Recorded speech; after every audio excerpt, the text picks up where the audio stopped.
guys, my name is Sid the Reader and welcome to this video where I'm going to be talking about my potential options for books to read during the reading rush. So the reading rush is happening next week from July 20th to 26th. You're given 7 prompts and we just try to fulfill the prompts. I'm really bad at readathons though because I don't like being told to read during a specific time. My mind just kind of like shuts off and it's like, never mind, I'm not going to do it even if I want to read. So this is going to be interesting. This is the first readathon that I am now going to have accountability for. So please hold me accountable. I am in no way going to complete all 7 prompts, nor am I going to read 7 books. I'm probably, if I'm lucky, will be able to read 2 books max. And that's what I'm kind of aiming for. Also, my options for books are very limited because before COVID, I was living somewhere else. I moved back in with my mom to help her during all this because she's immunocompromised. And all my books are still there. So I only brought like 17 books, which is only 17. And I've read like 4 of them. So we're working with what we got. I'm going to get into the prompts and then tell you kind of my options. This is in no way a set TBR. In no way. I'm just going to kind of show you what I have. The first prompt is to read a book with a cover that matches the same color as your birthstone. So my birthstone is a sapphire because I was born in September. And for that, I have chosen A Galaxy of Sea Stars by Jean Zulik-Ferrullo.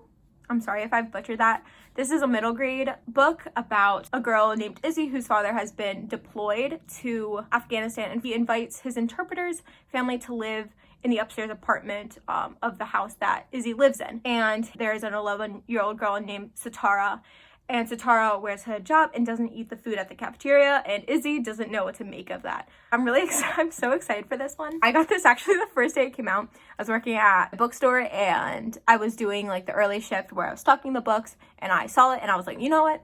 No, this is mine. So I set it to the side and I've had it since. Number 2 is read a book that starts with the word the. I'm going to assume that they're talking about the title because I was also just thinking about it and like, do you mean the first word or like the first word of the text? Or so I'm just going to go with the title. So the first one I have is I Hate You Give by Angie Thomas. I don't even think I have to explain this one. We all know what it's about. This has been on my TBR since it came out. Why I haven't read it, I don't know. I think I'm really scared I'm not going to like it for some reason. I'm not someone who picks up a lot of YA and adult contemporary, so I think for that reason I'm kind of scared that I'm not going to like it. It's so well loved. There's no reason that sticks out to me why I wouldn't like it, but I really, really want to get to this one. I think this is one of the bigger contenders for what I choose to read. However, it's a little thicker, so I'm not sure if I'll be able to finish it, start it. I'll have to see. The next one I have is Blinding Knife by Brent Weeks, which is the second book in the Lightbringer series. I'm not going to get to this. I was just showing that as an option. I don't even know how to explain the first book. They've got magic with light. It's really cool. The more light that you use and you manifest, kind of, quicker you die. It's a very interesting story. I really like it. I don't know how to explain it better. I'm sorry. The third one that I have for this option is The Silent Patient by Alex Michaelides. Oh my god. This book. It's about a woman who shoots her husband, kills him, and then she never talks again. So just a fun fact about myself is that I want to go into forensic psychology and work with criminals. So this is very fucking up my alley, especially because I think I'm actually transferring next year to a 4-year college. I can actually start my degree because I've been mostly just getting my math and English classes out of the way, and I'm going to be going into behavioral neuroscience if I get into the college I want to go to. So this is very fucking up my alley. I'm just so excited. I don't know why I haven't picked it up sooner. It's also super short, so I'm like, this is a high contender there too. The third prompt is to read a book that inspired a movie that you've already seen.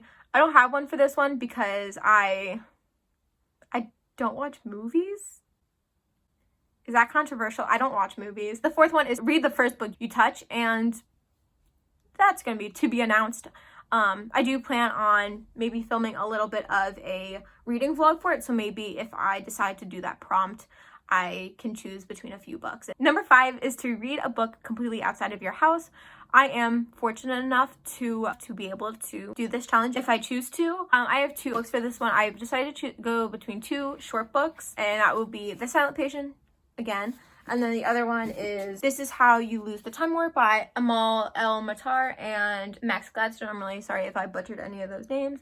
This one is interesting. It's like, I think it's futuristic sapphic. I just know one of my coworkers when I worked at the bookstore really loved this book, and it was one of his favorites. So it's kind of like two people from opposite sides kind of like falling in love, I'm guessing. So I'm really excited about this. Number 6 is to read a book in a genre that you've always wanted to get into. And for this one, I've chosen Wilder Girls by Rory Power. I've chosen this one because this kind of falls under body horror, and I want to get more into that because a lot of just like regular horror doesn't scare me enough in books.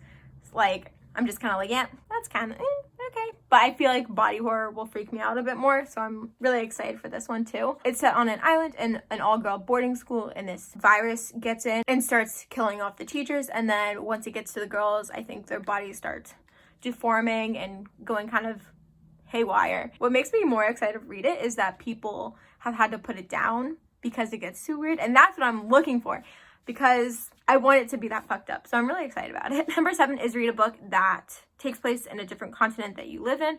I live in the US, unfortunately. This was also kind of hard because I have mostly fantasy. They're not really set in this world at all. However, I have found that The Silent Patient, again, this one is set in the UK, I believe. So there's that option. And then next one is A Darker Shade of Magic by V.E. Schwab.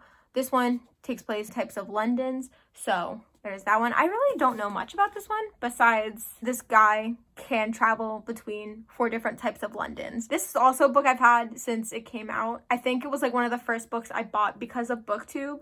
I think Reagan from Proust Project was talking about it, and I bought it instantly or something.